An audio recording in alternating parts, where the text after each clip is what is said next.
সবাই একসাথে আওয়াজ করে কয়টা?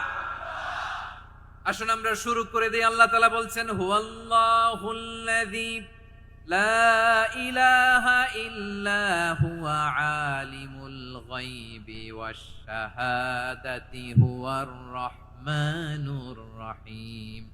আল্লাহ বলেন হুয়াল্লাহ, তিনি হলেন আল্লাহ, আল্লাযী লা ইলাহা ইল্লা হু, তিনি ছাড়া কোনো ইলাহ নাই। আছে নাকি?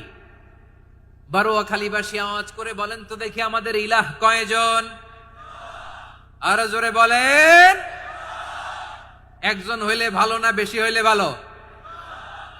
ওয়া ইলাহুকুম ইলাহু ওয়াহিদুন লা ইলাহা ইল্লা হুয়ার রহমানুর রহিম। আল্লাহ বলেন তোমাদের ইলাহ হলো একজন, তিনি ছাড়া কোনো ইলাহ নেই, তিনি দয়াময়, তিনি মেহেরবান। ইলাহ যদি একজন